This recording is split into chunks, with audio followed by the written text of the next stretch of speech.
Alright, hi everybody. This is part 2 of how to convert a Shelterlogic car shelter into a greenhouse. So, classic, I forgot to videotape me actually doing it, but we did get the plastic on this greenhouse. It looks pretty nice. So, I'll step back a bit. This is the greenhouse here, the same one that I showed in the last video. We've put a single layer of 8mm poly on it. And we did the end walls in poly. Yeah, I'm going to flip the camera so I can talk about it a little more. Yeah. Okay, still has a fresh pile of junk in front of it. But here we go. So, yeah, so we got the plastic on. I showed you the hip rails last time. So you can see here the plastic is affixed onto the structure with this channel. I call them rails, or the technical term is C-channel. And then this wire on the inside here, I can try, this one's off a bit. This wire, it's called wiggle wire, and you can kind of see why. Basically, you just wiggle this wire into place, and it grips the plastic, it pushes it into the channel, and holds it really nicely without damaging it. So if I pan out here, you can see I got it fairly tight. So what I like to do is I put the channel, the C channel, along the outside hoop, and then I put it along the hip rail, or the hip board, and that just seems to hold everything really nicely.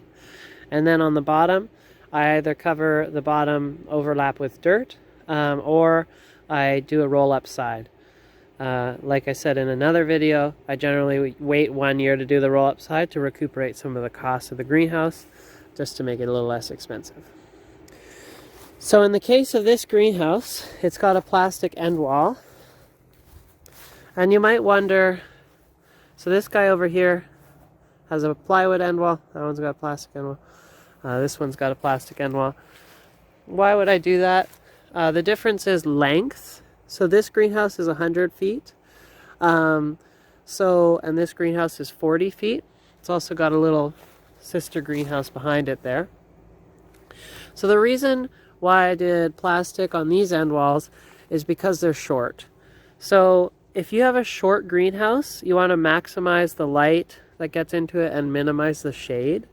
So with a long greenhouse, it's not as important because you have a longer period where the shade is going to be free from the majority of the space in the greenhouse.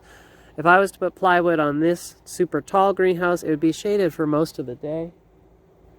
So that's not a good thing. So that's why I did the plastic as well. I want to try and get some of the light to go into the sister greenhouse later in the day. So that's why we did end walls with plastic. I don't actually like doing greenhouses with end walls of plastic because it's not super durable. And it's also a bit of a pain in the ass to put on. I'll show you why in a sec. But when you have those short greenhouses, you kind of have to do it. But anything that I'm doing that's, let's say, 80 feet or longer, I'm definitely going to do in plywood. That one over there is in plastic because the kit came like that. And in retrospect, I wish I had done plywood for it as well. But that was one of the first ones I ever made. All right. So part of why it's a pain in the butt is when you're doing these plastic, your sidewall plastic, the plastic that's going to go across the main length of the greenhouse, goes on after second, you could say. And first, you have to slide this piece of plastic underneath the channel.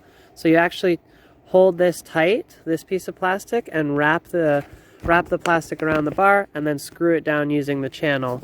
So it actually goes underneath the first piece, if you can see that. So that's a little bit tricky to keep it tight and get it square. I generally need a couple people to do that. Yeah, so what you end up with too is these big draping pieces. There's the two pieces, because the piece was square, but this is not a square, so I have a bunch of excess. I have to go and cut that off after. You don't get that as much with plywood because you have to cut it right then and there, and then you can use that plywood somewhere else. Those awkward triangle pieces, can't use them anywhere else really. But it looks pretty good, you know. If I wasn't If I didn't know it was a car shelter, you might never know. And our modified sections are holding up really well. We actually planted this with lettuce and spinach that has yet to come up before putting the plastic on, which was a pain. So we had to dance our ladders around it. But yeah, so basically that's it for the sort of car shelter conversion. So all I did compared to what you do with a regular car shelter is I added a 2x4 hip board using metal tapping screws. I modified a couple parts. That was only because I had 2 of these that I need to sandwich together. What else did I modify? And then obviously I modified the material, the glazing material. So I modified it with the clear poly.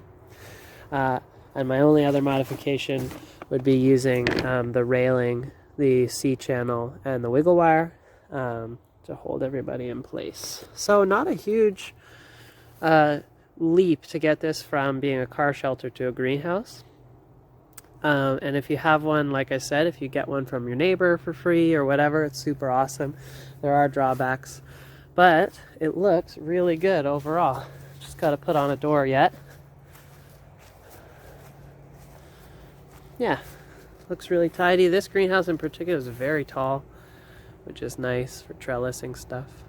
Yeah. Okay, well, thank you for watching. Please subscribe. I'm going to try and make more videos. It's getting colder and later in the season, which is actually easier for me to make videos because I'm less busy. So I hope you enjoy them, and thank you very much. Cool. The kale greenhouse is going nuts, by the way.